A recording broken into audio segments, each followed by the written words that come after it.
चलिए एक न्यूमेरिकल देखते हैं। देखिए सिचुएशन क्या है। t इक्वल्स टू 0 पर एक पार्टिकल को ग्राउंड सरफेस से 30 मीटर हाइट ऊपर से ड्रॉप किया गया है। ड्रॉप करने का मतलब क्या है कि इस इंस्टेंट पर इसकी वेलोसिटी क्या है, 0। जिस इंस्टेंट पे पार्टिकल a को ड्रॉप किया है एग्जैक्टली उसी इंस्टेंट पर पार्टिकल b को ग्राउंड सरफेस से 30 मीटर पर सेकेंड से अपवर्ड डायरेक्शन में प्रोजेक्ट किया है, और इन दोनों का जो मोशन है ना वो सेम लाइन के अलोंग हो रहा है। ठीक, तो देखिए प्रॉब्लम क्या लिखा हुआ है। देखें t equals to 0, particle a is dropped and simultaneously particle b is thrown upward with 30 metre पर second. Find when and where they will meet each other। फिर से वैसा ही सिमिलर क्वेश्चन, क्या पूछा जा रहा है, कब और कहां पर मुलाकात होगी। ऐसा प्रॉब्लम ऑलरेडी हम कहां सॉल्व कर चुके हैं, काइनेमैटिक्स 1D में। चलिए अब देखते हैं कि रिलेटिव के अप्रोच से हम इस प्रॉब्लम को कैसे सॉल्व कर सकते हैं। एक बात बताएं मुझे, अगर मैं आपसे पूछूं कि during the motion acceleration of A क्या होगा, तो आप ये जानते हैं कि ये मोशन अंडर ग्रेविटी है, मतलब फ्री फॉल हो रहा है, तो एक्सेलरेशन ऑफ ए क्या होगा, डाउनवर्ड डायरेक्शन में। और अगर मैं यहाँ पर अपवर्ड डायरेक्शन को पॉजिटिव और डाउनवर्ड डायरेक्शन को नेगेटिव कंसिडर करूं तो ए का एक्सेलरेशन क्या लिखूंगा, -10 मीटर पर सेकेंड स्क्वायर।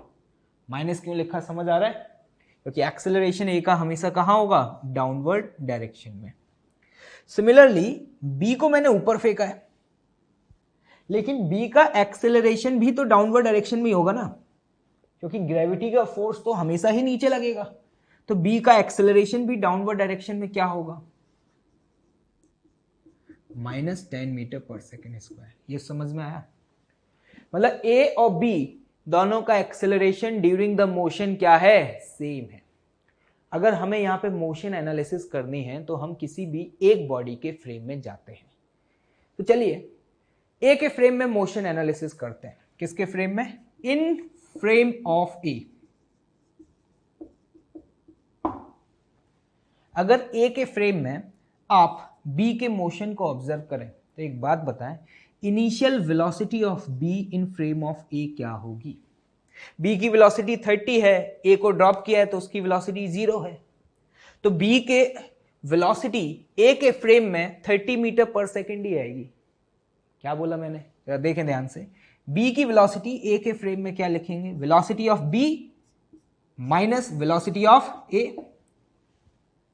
क्लियर है, ए का वेलोसिटी क्या है इनिशियली, 0, और बी का वेलोसिटी ऑलरेडी पता है। अगर मैं आपसे पूछूं कि बी का एक्सेलरेशन ए के फ्रेम में बताएं, तो जरा ध्यान से देखना, अगर दोनों का एक्सेलरेशन सेम है तो जब आप सब्ट्रैक्ट करेंगे तो ये वैल्यू क्या आएगी, 0। इसका मतलब क्या हुआ कि जब हम ए के फ्रेम से बी को देखते हैं तो उसका एक्सेलरेशन 0 आ रहा है। इसका मतलब ये हुआ कि ए के फ्रेम में क्या बी उसे कांस्टेंट वेलोसिटी से मूव करता हुआ दिखाई देगा। मैंने क्या बोला, दोबारा से बोल रहा हूं, अगर हम ए के फ्रेम से मतलब अगर ए कौन हो, ऑब्जर्वर, अगर ए के फ्रेम से बी को देखेंगे तो बी हमें कांस्टेंट वेलोसिटी से मूव करता हुआ दिखाई देगा, क्योंकि एक्सेलरेशन क्या है, 0 मीटर पर सेकेंड स्क्वायर। तो अब हमारे लिए बहुत आसान हो गया। फर्स्ट पार्ट में यही तो पूछा गया है, व्हेन मतलब किस टाइम पे मुलाकात हुई। जब इनकी मुलाकात हुई, ए के फ्रेम से देख रहे हैं तो ए के फ्रेम से देखने का मतलब ए रेस्ट पर है, और बी को अगर ए से मिलना है तो कितना ऊपर जाना पड़ेगा, 30 मीटर। तो हम ये कह सकते हैं कि displacement of B in frame of A is what, +30 meter. Clear, time calculate करना है, बहुत आसान है। वेलोसिटी कांस्टेंट है तो हम सीधे सीधे यहां पर लिख सकते हैं जो भी डिस्प्लेसमेंट हुआ होगा वो क्या होगा, velocity into time. Displacement is what, 30, velocity is also 30 into T. यहां से टी का वैल्यू क्या आया, 1 सेकेंड।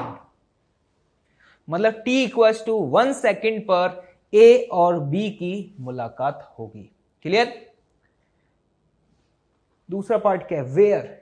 वेयर मतलब कहां पर मिले। तो एक बात बताओ कि 1 सेकंड में बी का ग्राउंड फ्रेम में कितना डिस्प्लेसमेंट हुआ, क्या वो मैं कैलकुलेट कर सकता हूं? बिल्कुल। मुझे पता है ग्राउंड फ्रेम में बी की वेलोसिटी 30 और एक्सेलरेशन क्या है ग्राउंड फ्रेम में? -10। तो ध्यान से देखें, अगर इन ग्राउंड फ्रेम, क्या बोला मैंने? ग्राउंड फ्रेम बी का डिस्प्लेसमेंट निकालना चाहते हैं तो हम यहां पे इक्वेशन लगाएंगे u b t plus half a b t into t square. U b this is what? 30 into t, t is what? 1 plus 1/2। Acceleration क्या है? -10 इंटू 1 स्क्वायर। पता है वैल्यू क्या आ रही है? 25 मीटर। इसका मतलब समझ आया कि 1 सेकंड में बी यहां से 25 ऊपर पहुंच जाएगा, और अगर ये 25 मीटर ऊपर पहुंच गया तो एक बात बताना, इतनी देर में ए कितना नीचे आया? ए नीचे आएगा आपका कितना? 5 मीटर। और यहां पर जाकर के मतलब ग्राउंड सरफेस से 25 मीटर अबव ए और बी की मुलाकात होगी। क्लियर? यहां पे हमने देखा कि इस प्रॉब्लम को हमने कैसे सॉल्व किया, इन फ्रेम ऑफ ए। तो याद रखिएगा, जब भी इस टाइप के प्रॉब्लम्स आते हैं जिसमें both of the bodies motion under gravity कर रहे हो, इसका मतलब क्या है कि मतलब दोनों ही बॉडी का एक्सेलरेशन जी के बराबर हो, तो रिलेटिव से प्रॉब्लम्स को सॉल्व करना आसान होता है। क्यों? क्योंकि उस केस में अगर आप किसी भी एक बॉडी का दूसरे बॉडी के रिलेटिव एक्सेलरेशन फाइंड करेंगे ना, तो वो एक्सेलरेशन क्या आएगा? 0 आएगा। मतलब अगर दो body motion under gravity move कर रहे हैं तो एक के फ्रेम से दूसरी बॉडी को देखेंगे तो वो हमेशा कांस्टेंट वेलोसिटी से मूव करता हुआ दिखाई देगा। ओके, चलिए देखिएगा, एक सिचुएशन है आपके सामने। एक जो लिफ्ट अपवर्ड डायरेक्शन में मूव कर रहा है, t=0 पर लिफ्ट का जो वेलोसिटी है वो आपको 4 मीटर पर सेकेंड दिया हुआ है, और इस लिफ्ट का जो एक्सेलरेशन है वो कांस्टेंट है, जो कि क्या दिया हुआ है? 2 मीटर पर सेकेंड स्क्वायर। इस लिफ्ट के अंदर ना एक पर्सन है और उसके हाथ में एक कॉइन है, ठीक है, और t=0 पर वो पर्सन उस कॉइन को ड्रॉप करता है। ये सिचुएशन आपको दी गई है, जैसा कि देख पा रहे हैं, t=0 coin was dropped. Just after t=0, मतलब कॉइन के ड्रॉप करने के जस्ट बाद हमें यहां पर ये डिफरेंट पैरामीटर्स कैलकुलेट करने हैं। देखिएगा, हम यहां पर क्या करते हैं, साइन कन्वेंशन ले लेते हैं, अपवर्ड डायरेक्शन को पॉजिटिव और डाउनवर्ड डायरेक्शन को नेगेटिव, और हमें क्या क्या पैरामीटर दिए हुए हैं। तो यहां पर हमें क्या दिया हुआ है? 4 मीटर पर second. This is what? Velocity of lift 4। I cap J cap form में लिखने की जरूरत नहीं है, क्योंकि मोशन जो है वो एक ही एक्सिस के अलोंग हो रहा है, अलोंग द वाई एक्सिस। ठीक है, तो वेलोसिटी ऑफ लिफ्ट आ चुका है 4 मीटर पर सेकेंड, और जो एक्सेलरेशन ऑफ लिफ्ट है वो एक्सेलरेशन ऑफ लिफ्ट क्या है? 2 मीटर पर सेकेंड स्क्वायर। क्लियर? वो भी अपवर्ड डायरेक्शन में, तो उसे भी हमने क्या लिख दिया? पॉजिटिव। ये जो लिफ्ट का वेलोसिटी और एक्सेलरेशन है ना, ये ग्राउंड फ्रेम में दिया हुआ है। ये मैं पहले भी आपको बता चुका हूं, जब भी क्वेश्चन में कुछ भी मेंशन नहीं होता तो बाय डिफॉल्ट हम वेलोसिटीज और एक्सेलरेशंस को ग्राउंड फ्रेम में एज्यूम कर लेते हैं। ग्राउंड फ्रेम का मतलब क्या है? मतलब अगर कोई ऑब्जर्वर ग्राउंड से इस लिफ्ट को देख रहा है ना, तो t=0 पर इस लिफ्ट की वेलोसिटी कितनी दिखाई देगी? 4 मीटर पर सेकेंड, और एक्सेलरेशन 2 मीटर पर सेकेंड स्क्वायर। क्लियर? चलो आगे बढ़ते हैं। फाइंड, ए पार्ट बताओ क्या पूछा है? Acceleration of coin with respect to ground. हमसे पूछा जा रहा है कि ग्राउंड फ्रेम में कॉइन का एक्सेलरेशन क्या होगा। ये सारे पैरामीटर कब कैलकुलेट करने हैं? जस्ट कॉइन को ड्रॉप करने के बाद। देखना आप ध्यान से, जैसे ही मैंने कॉइन को ड्रॉप किया, अब वो हवा में आ चुका है, और जब वो हवा में है तो उसके ऊपर सिर्फ और सिर्फ एक ही फोर्स लग रहा होगा, and that is what, gravitational force mg in the downward direction. क्या इसके अलावा और कोई इसके ऊपर फोर्स होगा? नहीं होगा।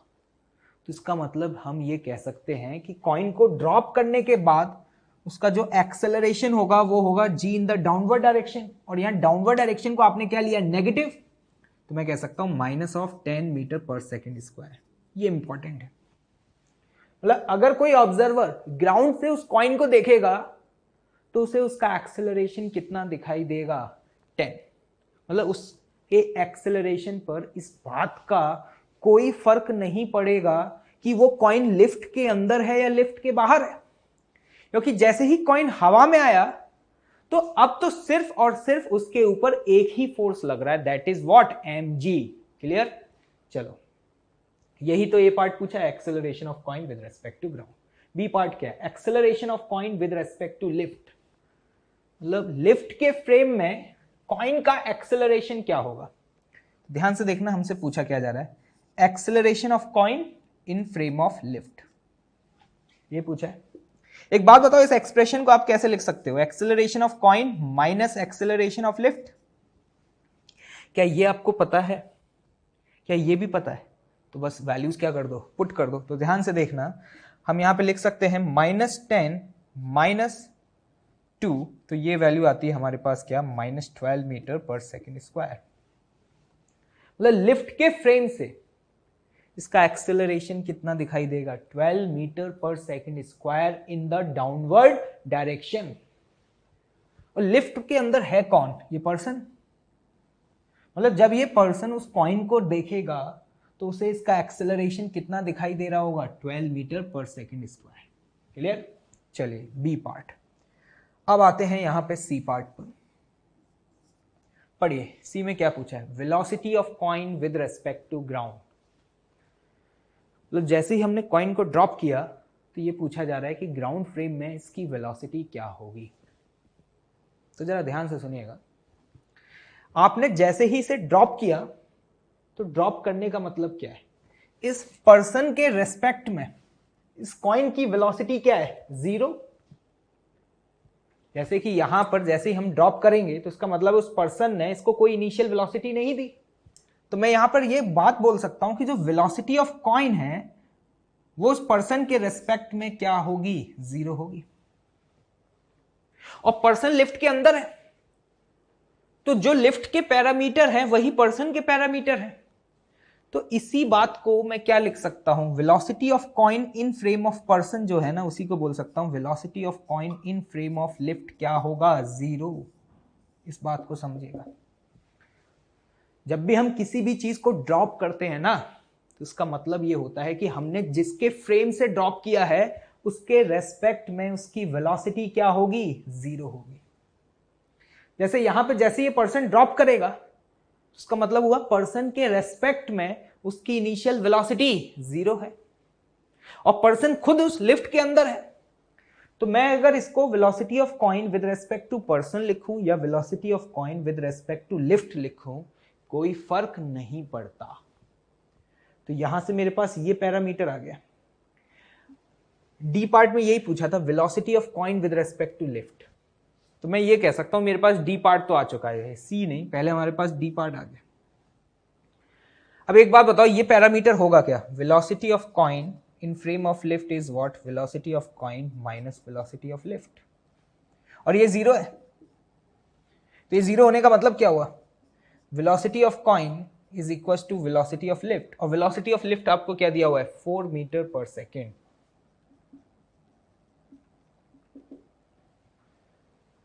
इसका मतलब कि t इक्वल टू 0 पर अगर कोई ऑब्जर्वर ग्राउंड से देख रहा है, कहां से देख रहा है, ग्राउंड से, तो उसे इसका वेलोसिटी कितना दिखाई देगा, 4 मीटर पर सेकेंड। मुझे यहां से क्या समझ आया मैं क्लियर बता देता हूं। जब भी कहीं भी ये लिखा हो ना कॉइन वॉज ड्रॉप्ड, तो हमने जिसके फ्रेम से ड्रॉप किया है ना उसके रेस्पेक्ट में उसकी वेलोसिटी क्या होगी, 0 होगी। जैसे कि यहां पर इस कॉइन को कहां से ड्रॉप किया है, लिफ्ट से, तो मैं यहां डायरेक्टली बोल सकता हूं velocity of coin with respect to lift zero होगी, ग्राउंड फ्रेम में जीरो नहीं होगी। ग्राउंड फ्रेम में वही वेलोसिटी होगी जो उस इंस्टेंट पर उस मूविंग फ्रेम की वेलोसिटी है। और आप ऐसे क्वेश्चंस काइनेमेटिक्स 1D में कर चुके हैं, याद करिए। जैसे कि एक हॉट बैलून जो कि अपवर्ड डायरेक्शन में मूव कर रहा होता था और वहां पे आप किसी एक स्टोन को ड्रॉप करते थे, तो जिस इंस्टेंट पे आप ड्रॉप करते थे उस इंस्टेंट पे आप उसकी इनिशियल वेलोसिटी वही लेते थे जो उस हॉट बैलून की हुआ करती थी।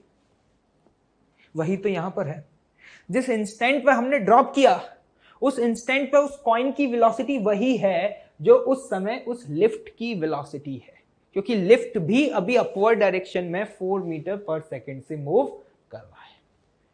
क्लियर? याद रखिएगा, आगे के न्यूमेरिकल्स में इन सभी चीजों का यूज आएगा। ठीक है, जब भी हम ये बोलें क्या कि किसी चीज को ड्रॉप किया है तो इसका मतलब उसके रेस्पेक्ट में जिसके फ्रेम से ड्रॉप किया है उसकी वेलोसिटी क्या लेंगे? जीरो लेंगे। ओके, ठीक। चलिए एक लिफ्ट कॉइन का न्यूमेरिकल सॉल्व करते हैं। देखिएगा प्रॉब्लम क्या है। A lift is moving down with a constant velocity of 20 meter per second. A person in a lift drops a coin from a height of 5 meter from floor of the lift. Find the time taken by coin to strike the floor.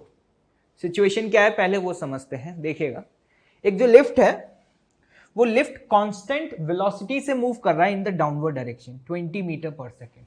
Constant velocity का मतलब है हम directly बोल सकते हैं कि acceleration of lift क्या होगा? जीरो। और एक पर्सन जो कि इस लिफ्ट के अंदर है उसके हाथ में एक कॉइन है।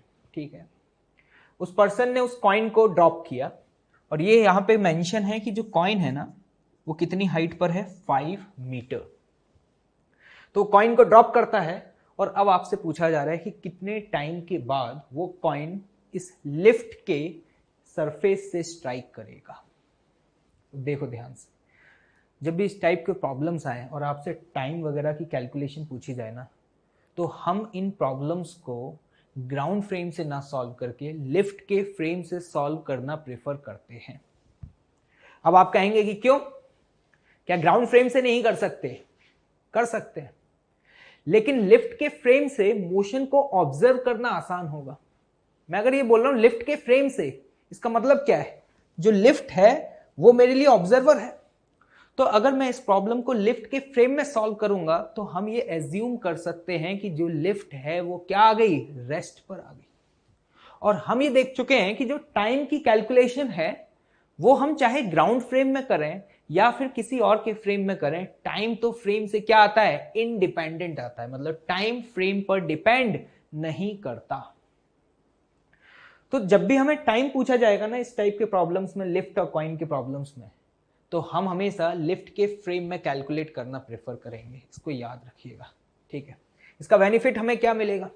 क्योंकि लिफ्ट के फ्रेम में गए तो हम ये एज्यूम कर लेंगे लिफ्ट रेस्ट पर है, तो अब हम कॉइन के मोशन को इजीली ऑब्जर्व कर सकते हैं।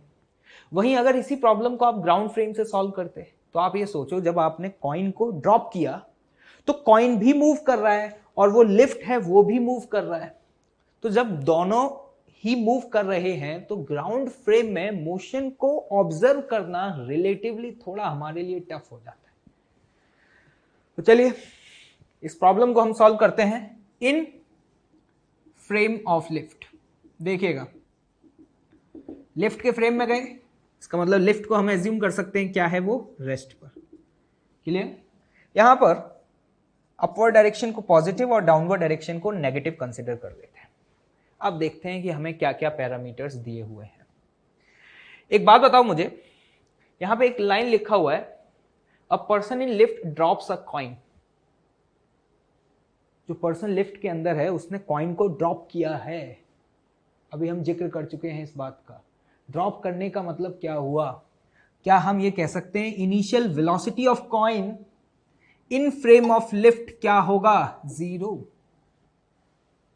क्योंकि जो पर्सन लिफ्ट के अंदर है उसके फ्रेम में उस कॉइन की इनिशियल वेलोसिटी क्या है? जीरो, क्योंकि उसने जस्ट उस कॉइन को ड्रॉप किया है।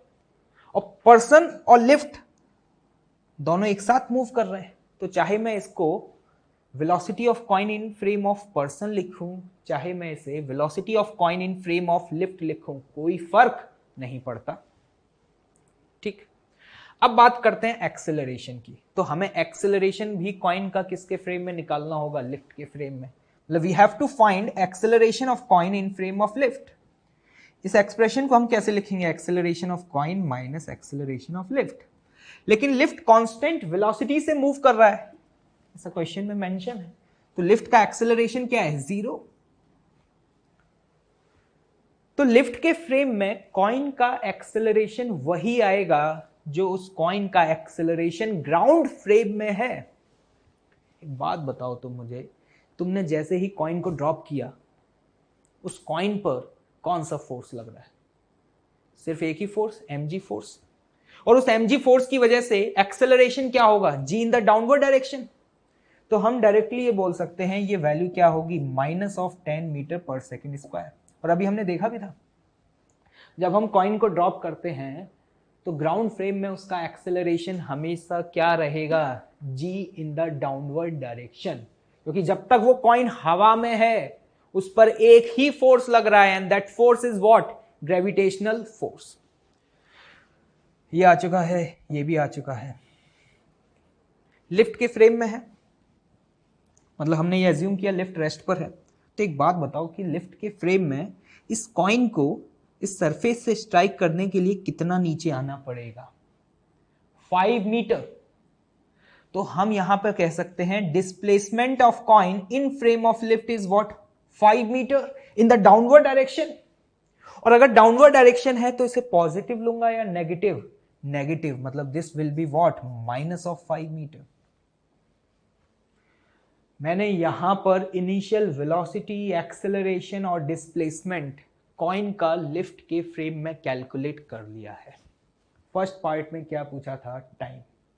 मेरे पास 3 पैरामीटर हैं और टाइम फाइंड करना है। हमें कौन से इक्वेशन ऑफ मोशन यूज करना चाहिए बताएं?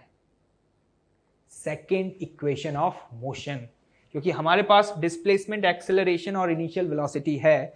तो अगर मैं इन फ्रेम ऑफ लिफ्ट, ध्यान से देखना, इन फ्रेम ऑफ लिफ्ट अगर इक्वेशन लगाता हूं तो क्या लिखूंगा? S equals to ut plus half at square. लेकिन यहां पे जितने भी पैरामीटर हैं ये सारे के सारे किसके फ्रेम में पुट करने हैं? लिफ्ट के फ्रेम में। तो बताओ S की वैल्यू पता है क्या लिफ्ट के फ्रेम में? 5 meter, -5, initial velocity 0, acceleration 10 in the downward direction. तो क्या लिखूंगा? +1/2 -10 इंटू टी स्क्वायर। सॉल्व करते हैं तो देखते हैं यहाँ t square equals to 1, this implies t equals to 1 second. मतलब 1 सेकेंड बाद वो कॉइन उस लिफ्ट के सरफेस से टकरा जाएगा। आसान था सॉल्व करना।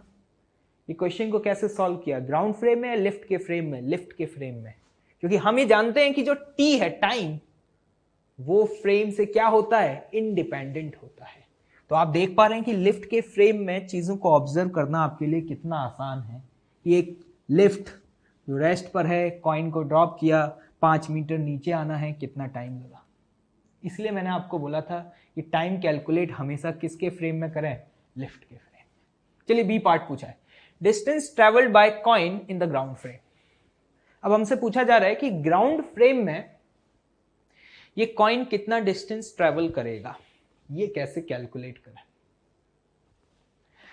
एक बात बताओ मुझे, डिस्प्लेसमेंट ऑफ कॉइन, ध्यान से देखना, displacement of coin in frame of lift मैं बराबर क्या लिख सकता हूं? Displacement of coin minus displacement of lift. ये पैरामीटर शायद मुझे पता है क्योंकि ये कैलकुलेट कर चुके हैं, -5 मीटर। और ये मेरे लिए कैलकुलेट करना आसान है। क्यों? क्योंकि लिफ्ट अगर कांस्टेंट वेलोसिटी से मूव कर रहा है तो लिफ्ट का डिस्प्लेसमेंट हम डायरेक्टली क्या लिख सकते हैं? Velocity into time. तो 1 सेकेंड में कितना चलेगा अगर 20 मीटर पर सेकेंड से चल रहा है तो? 20 meter in the downward direction. तो जरा ध्यान से देखना, यहां से मैं ये लिख सकता हूं कि displacement of coin is equal to displacement of coin in frame of lift plus displacement of lift. ये क्या है, ये वैल्यू -5 प्लस लिफ्ट का डिस्प्लेसमेंट बताओ कितना हुआ, डाउनवर्ड डायरेक्शन में हुआ कितना, -20। तो इस वैल्यू को अगर हम यहाँ पे पुट करें, दिस इज -20, तो ये वैल्यू आती है आपके पास क्या, -25 मीटर। ये डिस्प्लेसमेंट आ गया। अब क्वेश्चन ये अराइज होता है कि सर आपने डिस्टेंस पूछा है और हम यहां पे डिस्प्लेसमेंट निकाल रहे हैं। तो एक बात बताओ, अगर ड्यूरिंग द मोशन पार्टिकल हमेशा स्ट्रेट लाइन में मोशन करे और उसका कहीं भी टर्निंग पॉइंट ना आए, तो क्या डिस्टेंस डिस्प्लेसमेंट के मैग्नीट्यूड के बराबर होगा? अरे होगा ना। तो देखो जरा ध्यान से, जब आपने यहां कॉइन को ड्रॉप किया उस समय ये लिफ्ट डाउनवर्ड डायरेक्शन में मूव कर रहा था, तो हम ये कह सकते हैं कि ग्राउंड फ्रेम से अगर आप देखोगे ना तो ये मोशन कुछ ऐसा होगा। थोड़ी देर बाद ये लिफ्ट कहीं यहां पहुंच जाएगा और ये पर्सन यहां पर, तो ग्राउंड फ्रेम में ये कॉइन यहां पहुंच गया। तो अगर आप ध्यान से देखें, ग्राउंड फ्रेम में जो डिस्टेंस है वही डिस्प्लेसमेंट होगा, क्योंकि यहां कभी भी टर्निंग पॉइंट नहीं आया, क्योंकि उसकी वेलोसिटी भी डाउनवर्ड डायरेक्शन में है और एक्सेलरेशन भी डाउनवर्ड डायरेक्शन में है। टर्निंग पॉइंट तभी आ सकता है जब वेलोसिटी ऊपर हो, एक्सेलरेशन नीचे हो, या फिर एक्सेलरेशन ऊपर हो, वेलोसिटी नीचे हो, तभी तो उसकी स्पीड लगातार क्या करेगी, डिक्रीज करेगी। लेकिन यहां ऐसा नहीं है। कॉइन को ड्रॉप किया, कॉइन नीचे मूव कर रहा है, लिफ्ट का एक्सेलरेशन लिफ्ट भी नीचे मूव कर रहा है, तो ये हमेशा इस तरीके से नीचे मूव करते हुआ आया है। तो हम यहां पे सिंपली कह सकते हैं कि जो ग्राउंड फ्रेम में कॉइन का डिस्प्लेसमेंट है ना, इसका मैग्नीट्यूड ही आपको क्या देगा, डिस्टेंस देगा। और इसका मैग्नीट्यूड आप समझ पा रहे होंगे वो कितना हो जाएगा, 25 मीटर। और ऑब्जर्व करना भी आसान है आपके लिए। एक बात बताओ, ये जो फ्लोर है, ये फ्लोर कितना नीचे आया, 1 सेकंड में 20 मीटर। तो अगर आप ऑब्जर्वर हैं और आप ग्राउंड से देख रहे हैं तो कॉइन को देखो ध्यान से, कॉइन पहले यहां पे था, अब कॉइन फाइनली यहां पहुंच गया। कॉइन कितना नीचे आया, 5 + 20, दिस इज व्हाट, 25 मीटर। तो इसलिए हम यहां पे कह पा रहे हैं कि जो भी डिस्प्लेसमेंट होगा उसका मैग्नीट्यूड ही आपको क्या देगा, डिस्टेंस देगा। क्लियर है? हम आगे ऐसे और भी प्रॉब्लम सॉल्व करेंगे, लेकिन हमेशा एक बेसिक अप्रोच जो आपको याद रखना है, जब भी आपसे इस टाइप का कोई प्रॉब्लम पूछा जाए कि कितने समय बाद वो कॉइन लिफ्ट के सरफेस से टकराएगा, तो इन प्रॉब्लम्स को हम ग्राउंड फ्रेम से सॉल्व करने की बजाय लिफ्ट के फ्रेम से सॉल्व करना प्रेफर करते हैं। और एक और बात, जब भी ये लिखा हो ड्रॉप्स अ कॉइन, तो इसका मतलब उसकी वेलोसिटी लिफ्ट के फ्रेम में 0 होगी, ग्राउंड फ्रेम में 0 नहीं होगी। ठीक है।